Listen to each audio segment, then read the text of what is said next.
100 years ago this year, the son of an East London immigrant family opened his first market stall. Come on, pay the books, pay the books! He had this motto, which was, you can't do business sitting on your arse. A century later, almost a third of us shop at his store. At its height, 1 in every £7 spent passed through its tills. They're still by far and away the biggest food retailer in the United Kingdom. It's been a century of ups with occasional downs. Profits are half what they were. Did they get every decision right? The things which made their reputation, these out-of-town big stores, are now the huge amount of fixed cost. Tesco had devoted significant resources to going after the German discounters. They were starting to hurt Tesco. The world of grocery shopping is changing beyond recognition. For retail giant Tesco, it's time to decide what the future will look like. I think we will look back on the creation of Jack's as a singular strategic failure. Can they win the battle again? Only time will tell. Tesco says it's changed and strengthened its business, but in the challenging world of 21st century retail, which way is the right way for our favourite supermarket?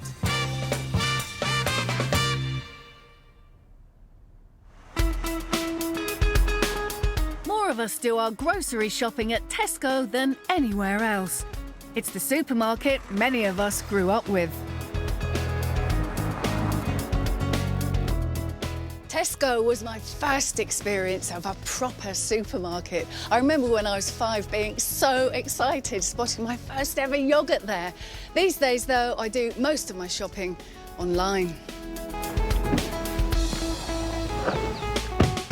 And like many of us these days, if I fancy picking up a few cheap basics, I might nip into one of the German discounters.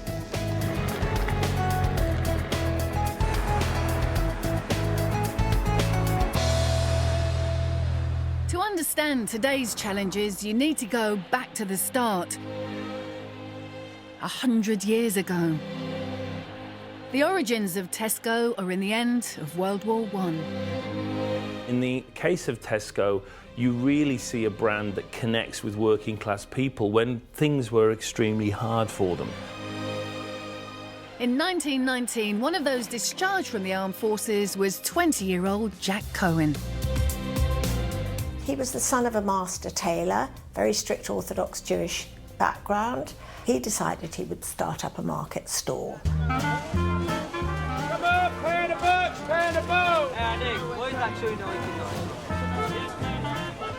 Much to his father's horror, Jack bought army surplus supplies of fish paste, golden syrup and canned milk to sell on a stall here in Hackney. It said Jack made a profit of £1 on the first day. He had this motto, which was, you can't do business sitting on your arse. He believed that you had to get in there and do the business and bargain hard. And he was brilliant at it. Jack sometimes repackaged stock to sell on his stalls. A consignment of tea led to the first use of the Tesco name. Jack Cohen's tea supplier was a man called T.E. Stockwell. So he took the initials T.E.S. and added C.O. for the first 2 initials of his name, Tesco. Over the decades that followed, the market stalls became cheap and cheerful Tesco stores that piled it high and sold it cheap across London. Leicester has opened the first supermarket where you can very nearly drive up to the counter. By the 1960s, Tesco had expanded beyond London. The Leicester stall broke records as the largest in Europe. It's got everything, and every brand from A to X. But plans to make it the cheapest were thwarted by a law known as resale price maintenance, which meant that manufacturers dictated prices. Jack joined the battle to have it scrapped. But he was very vociferous in the campaign. He was an abrasive character. He could be extremely charming, but he could also be very tough. There was a tremendous hoo-ha about it, and it was a very complicated and controversial piece of legislation which went through. This was a turning point in British retail history. It shifted power away from the brands and manufacturers towards the retailers and their customers. I guess you could say it was the beginning of today's consumer age, and Jack Cohen had made sure that Tesco was right at the heart of it. But over 50 years later, consumer power means Tesco today is fighting competition on all sides. From the price of its goods to the quality of its food and even the experience of shopping itself, every aspect of the supermarket is under attack. Of course, it's how the store deals with each challenge which will determine how well it thrives in the future. To help me find out how the store's responding, I've recruited two super shopper families. Take, Johnny, quick, run, run! Okay, guys, so you know how the challenge is. The Abiola family are big fans of Tesco. They've got a lot, and the store is massive. Yeah. And they've got quality. The Nurse family are converts to shopping at the German discounters. Who's it? I'll get her! I shop mainly at Aldi. It's convenient. There's not too much choice, but it has everything that I need, and it's a really good price. I want them to help us understand the central question faced by Tesco. Do they fight Aldi and Lidl on price, or do they focus on quality and the experience in store? Everybody ready to shop? Both families are going to film their weekly shop at Tesco and Aldi on their phones. You do like a shop, Charlie, don't you, eh? First up, they'll rate their experience in store. You have the German discounters below, you have Waitrose above, and so whether or not Tesco is in a place to prosper in the decade ahead is a very different question. To understand how Tesco might pull through, we can look back at how they've responded in the past. Can Britain's biggest supermarket stay on top? And what does it need to do to stay there?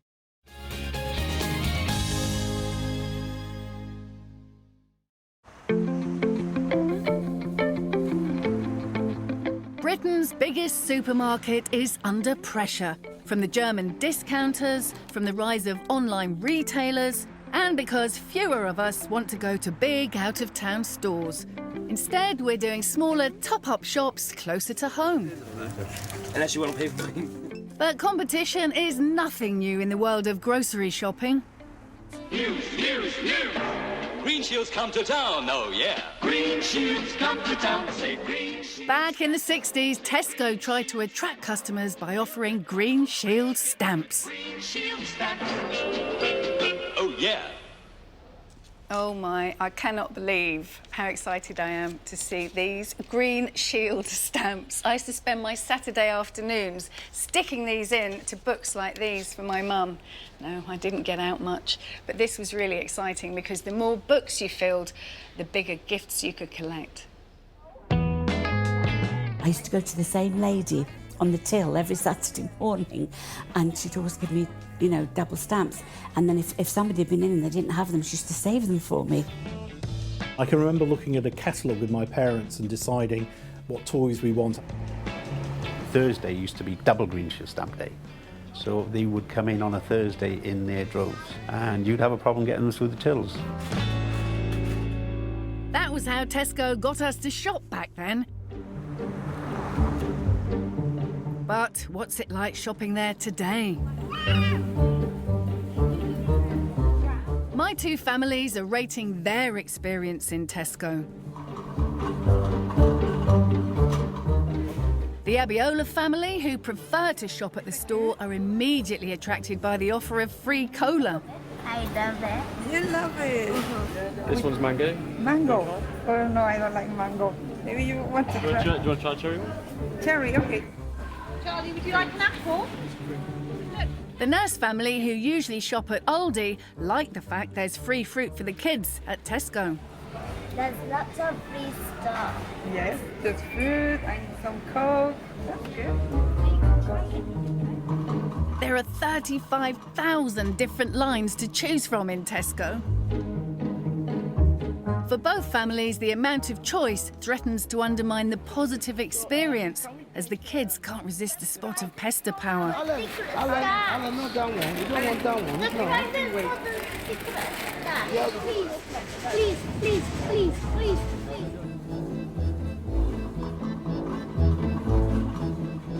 The kids keep putting things in the trolley, so at the end of the day, when we have to look at the total, we have to adjust.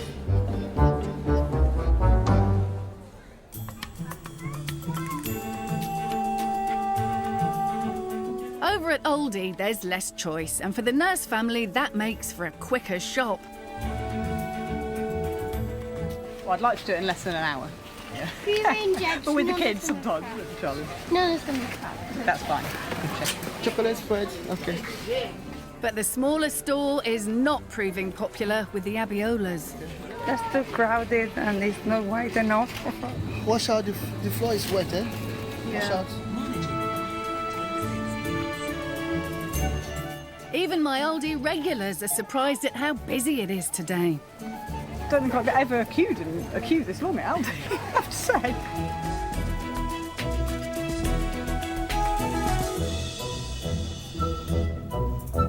It's a triumph of low price, high quality, different operating model that we've never seen before. It's a completely different retail experience. So, how do my families rate their experiences? First up, the nurse family on Tesco. I think overall it was a good shop. It wasn't as busy. I think it was an easier experience, wasn't it? Because it's bigger and not as busy. Yeah, the bit of free fruit, I think that was a really good idea. As they leave Aldi, the Abiolas are less enthusiastic about that store. That was quick. And lots of people. Oh my God. All the aisle was full of people. Yeah. So, are we going back to Aldi? Probably not. It seems Tesco is still winning for its shopping experience, but in the last 5 years, Aldi and Lidl have doubled their joint share of the market to over 13%, taking a profitable slice of Tesco's pie. So the question is, are nicer shops really enough to stop the rise of the discounters?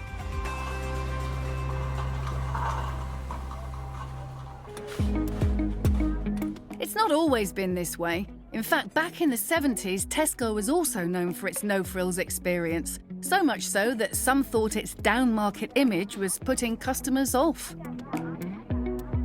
I think there was increasing affluence as the 60s and 70s went on, and people were beginning to expect more quality and less quantity.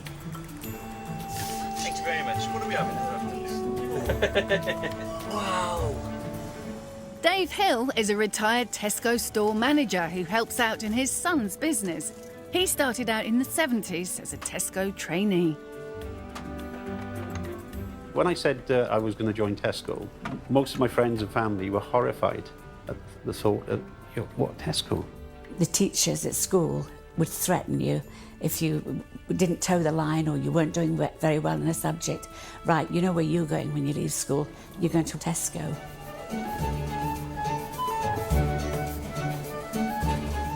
In 1974, after a quarter of a century of growth, company profits fell. Tesco really needed to do something radical to grab shoppers' attention. Rumours began to fly around in the industry that Tesco might be on the brink of abandoning Green Shield stamps, but the company kept it very, very tight. My manager went along to a secret meeting and was told the news that we were getting rid of Green Shield stamps. I would think the obvious response to that is, what are they going to do then? The answer was a relaunch planned to follow the Queen's Silver Jubilee celebrations in 1977. Whilst the rest of the country celebrated, the store's staff got to work. We had to shut the shops for a long weekend. We whitewashed the windows. We'd ordered quite a lot of new price marking guns and new labels because it would be absolutely suicidal if we were to run out of these stickers and we couldn't price these new products up. We cleaned the store top to bottom and got all these offers together, ready for the day of the opening. Where can you get hundreds of price cuts that help keep the cost of... Tesco was going back to its roots, slashing prices across the store. It was called Operation Checkout and advertised in a simple but very effective TV campaign. They'd had an amazing amount of publicity the weekend before, and when the doors opened, people rushed in. Managers who I recognised from other companies, and they'd been sent in by their bosses just to go and see what's happening at your local Tesco. After about 2 weeks, we realised that Operation Checkout had really kicked in and was going to be part of something big going forward.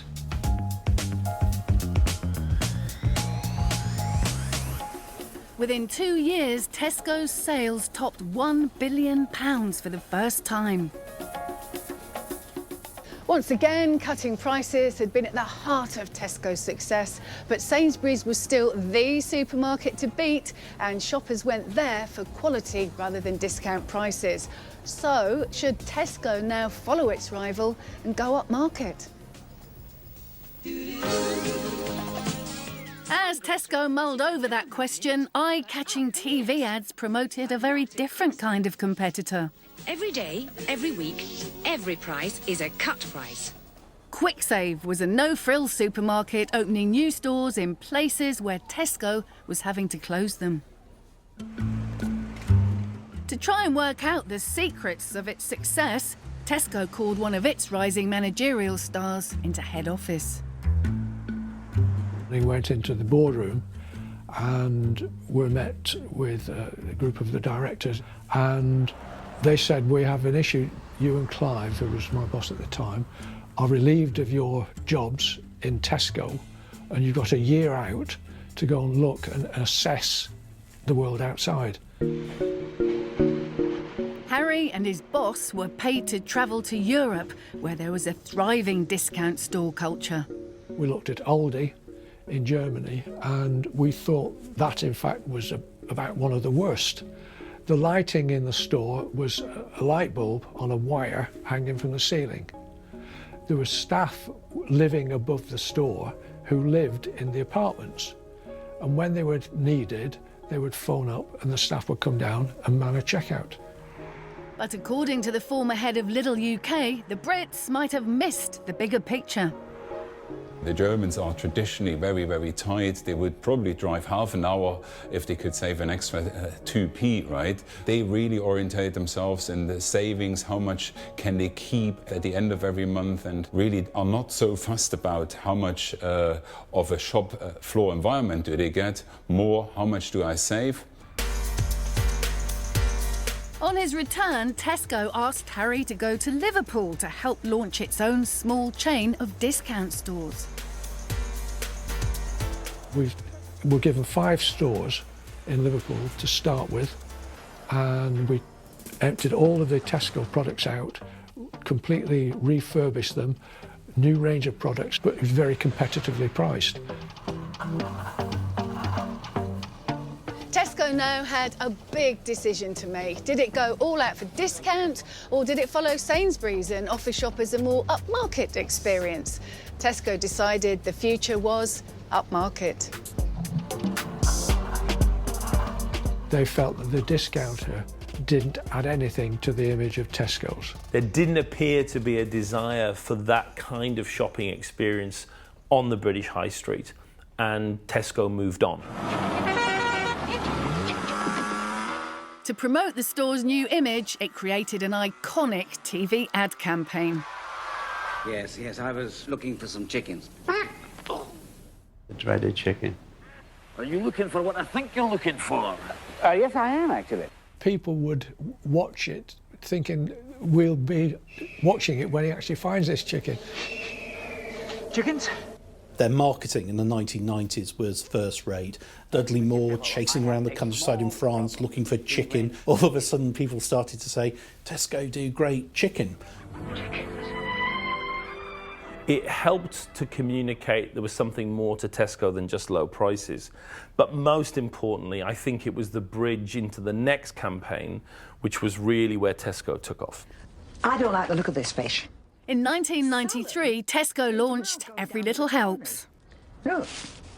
And the idea of an extremely fussy, extremely sort of traditional customer who loves Tesco for all of the little steps and nuances that it takes in a very humorous way.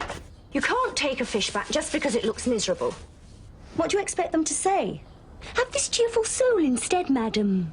Have this cheerful soul instead, madam. It's driving innumerable different revolutions within the store in order to position Tesco as being the supermarket that goes that extra mile for you.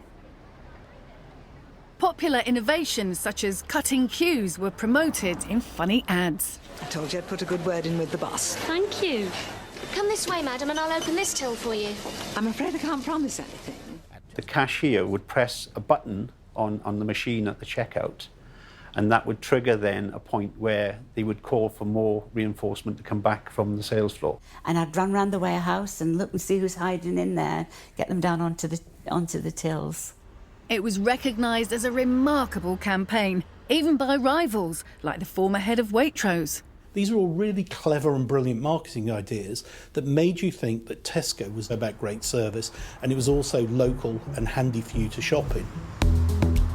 There was one innovation that would revolutionise the supermarket's relationship with its customers. The clubcard was probably the single most important driving force in the success of Tesco. A lot of our competitors made the mistake of thinking it was a loyalty issue and therefore went down that track. But for Tesco, it was all about understanding the customer better. They could target offers, highlight offers in local stores to you in such a way that they could draw you in ever more tightly. The customers seem more than happy to be drawn in. In 1995, it overtook Sainsbury's to become Britain's leading supermarket. Tesco was all-conquering. Or was it? Would Tesco's high point prove to be the moment when things started to go seriously wrong? They had to find growth, but it was always going to be very difficult to be successful, or at least as successful as they were in the 20th century.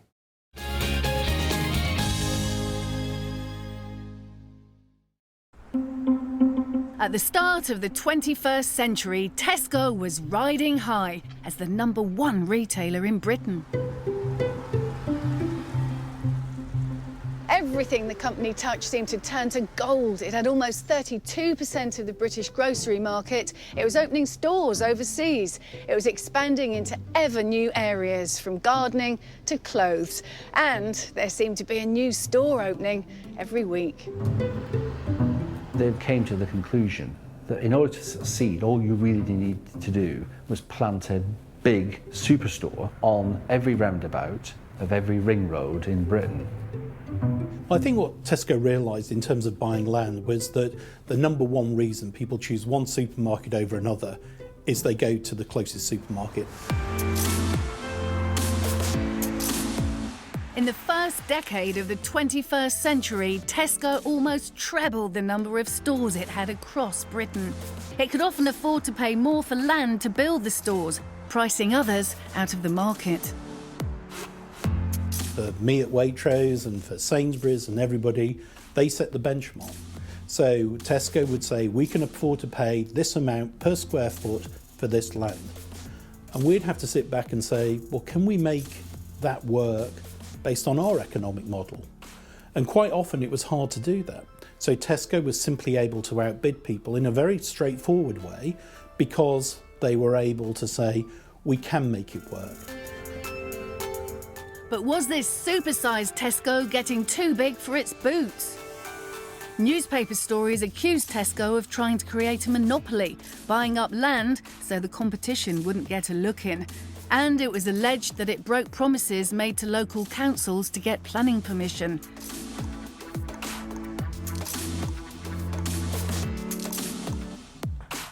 One of those writing about the store's practices was political economist Andrew Sims. We were talking to local communities at the time who were concerned because we thought it was important that we had a much bigger national conversation about what was right for Britain, what was the right shape of shopping in Britain. One story Andrew featured was from Stockport. In 2005, the town got a new Tesco Extra. Steve Parfitt, who ran a wholesale business, took a keen interest in the store. It went up quite quickly. It was a major development in the area. It was, of course, one of their 24-hour stores, so it was going to trade all day, every day, except Sunday nights. But just over a year later, it was revealed that the store Tesco had built was 20% bigger than it had planning permission for. One of the reasons that the planning had been limited was because of the effect on the town centre and the effect on traffic. 20% extra was going to mean that they had the capacity to do more business and therefore were in breach of the reasons that it'd been limited in the first place. Tesco said it had never meant to bypass the system, but believed that the council was aware of the larger size whilst the company sought the necessary consent. It now applied for retrospective permission. Tesco did traffic surveys and also measurements that said that there'd been no noticeable negative effect on other traders in the town. They made an offer to put part of the store out of commission. The application went back before the council. Steve spoke against it. A few days later, he heard that permission had been granted, subject to a restriction on the use of the extra space. I really feel to this day that they should have just been made to stop trading from that store and remodel it to the planning footprint that they'd originally got planning permission for. Tesco became a brand that people were actually a little suspicious of. And although they liked to be able to go into a store and buy everything that they wanted under one roof, they began to feel that it was just too big.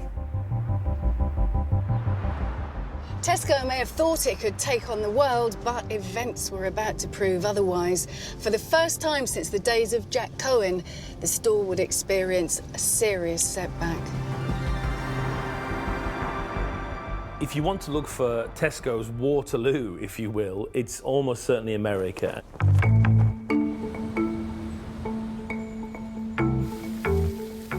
So it's about time there was a market that made getting... In 2007, Tesco launched a new chain of stores in the US called Fresh and Easy, complete with glossy TV ads.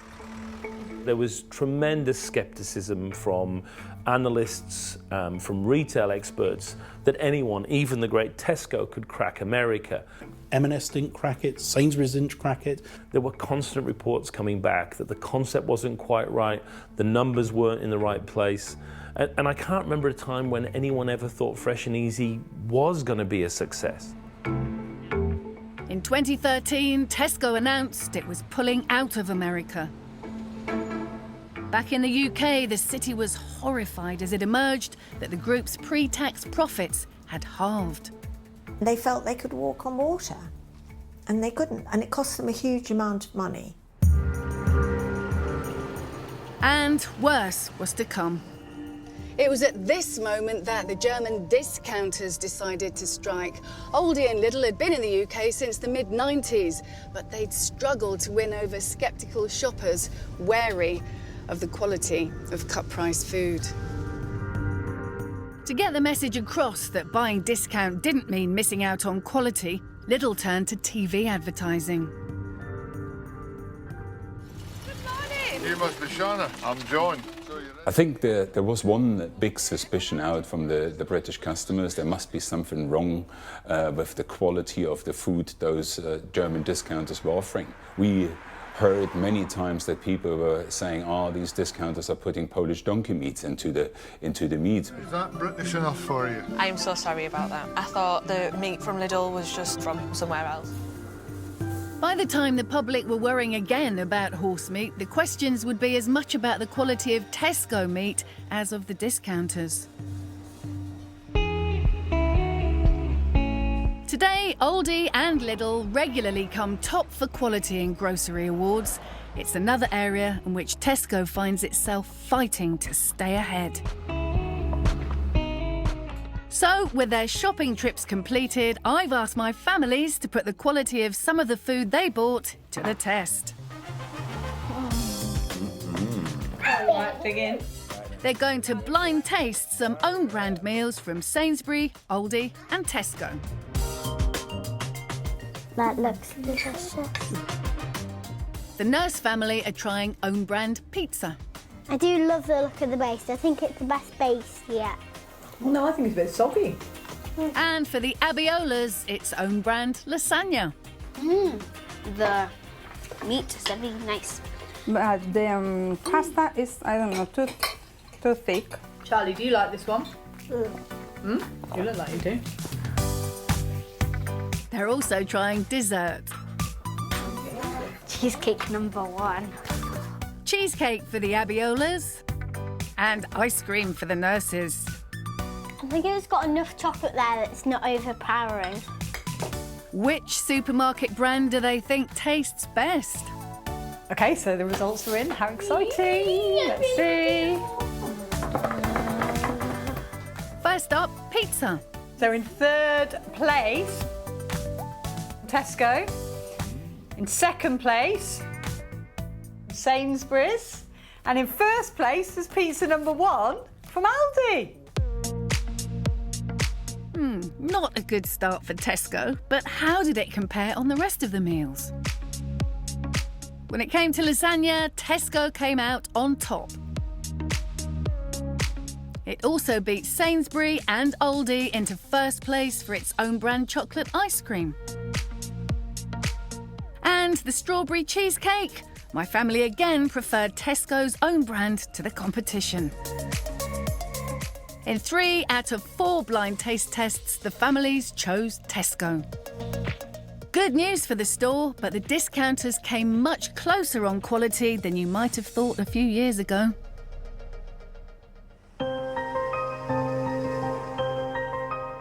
It was in 2013 that it became clear that Tesco was having to fight battles on many fronts. When an industry-wide horse meat scandal broke, Tesco was caught in the fallout. I think it's fair to say during this period that all of the distractions finally come home to roost. And I think Tesco begins to really struggle to keep up with itself. And that's why when the horse meat scandal hits, it hits much harder because it isn't handled well. Tesco apologised to its customers. It said it had been the victim of fraud. But it was an acknowledgement that the store had lost control of part of its supply chain and customers expected more. The good work repositioning Tesco as a quality store was severely damaged. A year later, the troubles deepened. I think 2014 was, Tesco's annus horribilis, when everything seemed to go wrong. The company admitted overstating its half-year profits. There was a black hole in its accounts with hundreds of thousands of pounds missing. That moral compass that drove Tesco to such great growth, but also doing it in such a customer-driven way, I think was discarded. Absolutely terrible. Who has let this happen? It ought not to have happened. There are people in situ who should have stopped it.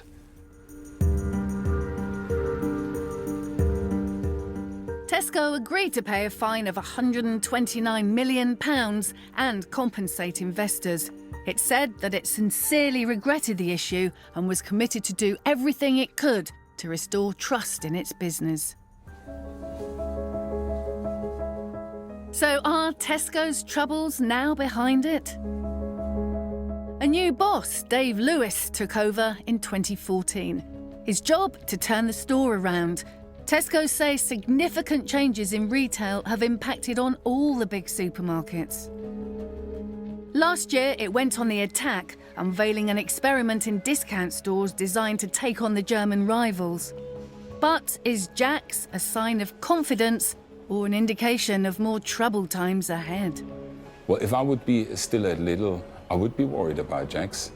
Can it work for Tesco to beat the German discounters? Never say never.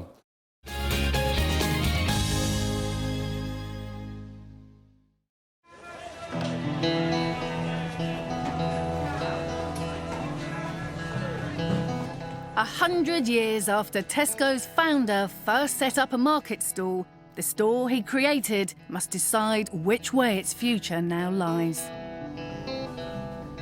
The German discounters are increasing their share of the market every year. Online retail is transforming the way we shop, and the big stores, the symbol of the supermarket's dominance, increasingly look like a problem.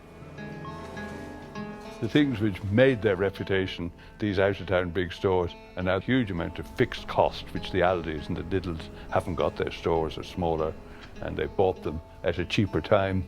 The whole purpose of having a brick-and-mortar store is there to try and get customers coming through your doors. And the more the customers shop online, the less they will make that in your stores. And you still have the lighting to be paid for, the employees in the stores to be paid for, the land and the building to be paid for. Tesco says it's making sure its large stores provide the right range and customer experience. It says they're enjoying positive growth. Tesco bosses really have to decide which is the right way forward for the store. Is it still in an upmarket quality supermarket? Or maybe it's time to go back to its roots and follow Jack Cohen's cut price discount model. Tesco's first big roll of the dice has been to create Jack's. Named after the store's founder, Jack Cohen, it's a small chain of discount stores which keeps prices low by stocking a much reduced range of goods. Only 2,600 lines compared to 35,000 at Tesco. I think it's a brave step. I think it's a forward-leaning step for Tesco as the #1 player in the UK to say, we're now going to take on the German discounters with a format of our own. Well, it will be interesting to see how well they do it, because Sainsbury tried it with Netto.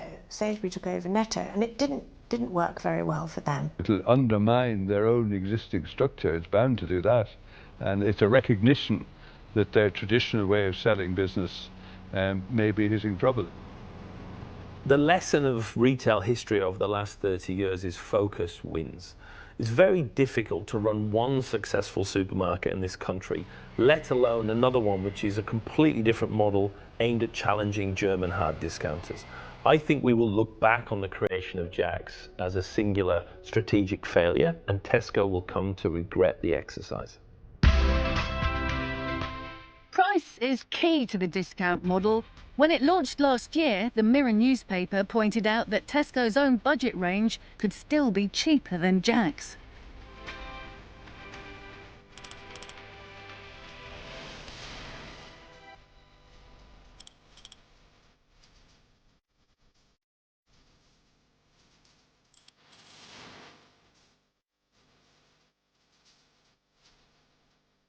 Tesco said prices at the launch were not necessarily accurate. It says Jack's offers customers outstanding value, and it's really pleased with its performance, with plans to open 10 to 15 stores in total. With price clearly a key issue for supermarkets, I've asked my families to do one final test. They're going to compare the cost of their weekly shop at both Tesco and Aldi. This isn't a scientific price match. This is a real family shop where they experience pester power. I want this. Yes, you want this? Yes. You always want. And are tempted by special deals and offers. 3 for set? Oh, 3 items. Yeah.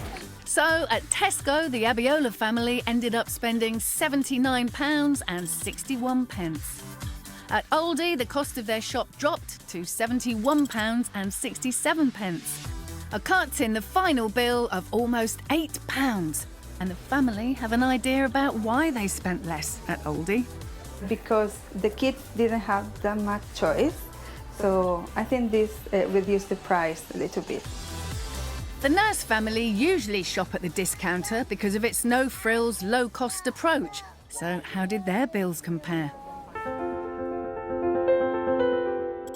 The weekly shop went up by over £35 at Tesco. And once again, the family have thoughts on why this is. We were definitely tempted more by offers in Tesco, and we maybe bought more branded goods according to what was on offer or what the special prices were. A cheaper shop then for both my families at Aldi.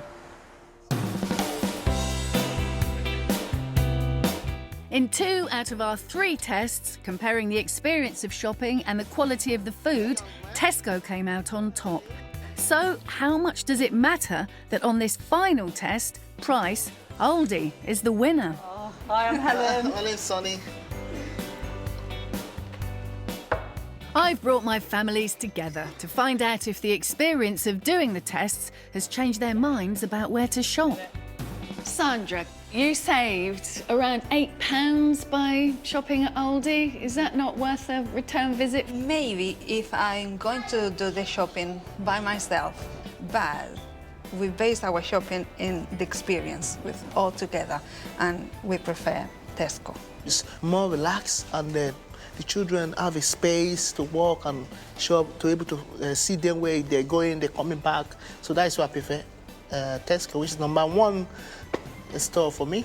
What do you think of what Sandra and Sunny have said? It's buying more than you need, which I think in the big supermarkets you do get sucked into that very much. Whereas in Aldi they don't do the buy one get one free, they don't do, you know, it's just good price. If the quality's still good and you can save that money, then why wouldn't you? It's a no-brainer. And it seems Helen isn't the only one to think it's a no-brainer. Apparently 2 out of 3 of us shopped at one of the discounters over Christmas. Lidl reported over 8% increase in like-for-like sales, Aldi over 10%. For its part, Tesco says it's delivered 3 years of growth and last year had its highest rate of growth over Christmas for a decade. It says since its turnaround began in 2014, it's built a different, stronger business focused on customers, supplier partners, colleagues and shareholders. It also says it's invested in value, quality and service, and last month received its highest customer satisfaction score in 5 years.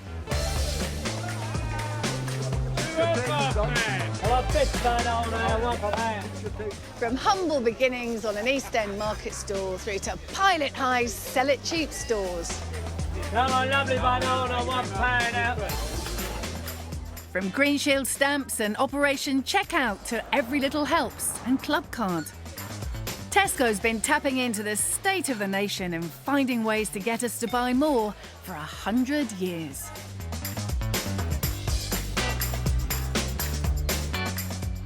Well, surviving 100 years is no mean feat, is it? And I reckon a big part of that success is down to listening to customers and changing tack in response to what they want. So, despite the massive challenges facing Tesco, I think it would take a brave person to write it off. I can see in the stores that they've been putting a lot more focus on the products they're putting out to make sure the British customers at the core of what they're doing. And can they win the battle again? Only time will tell. I'm sure every other competitor will fight fiercely against them, and that's the nice thing about retail. It's unpredictable. Their profits are still only half what they were, and so there's still a long way for Tesco to come back. But I'd back them to do it. I think that they've got the physical space, they've got the brand, they've got a relationship with a lot of consumers in the UK through their club card. It's about how they reconnect themselves to that base again that will be critical to their future.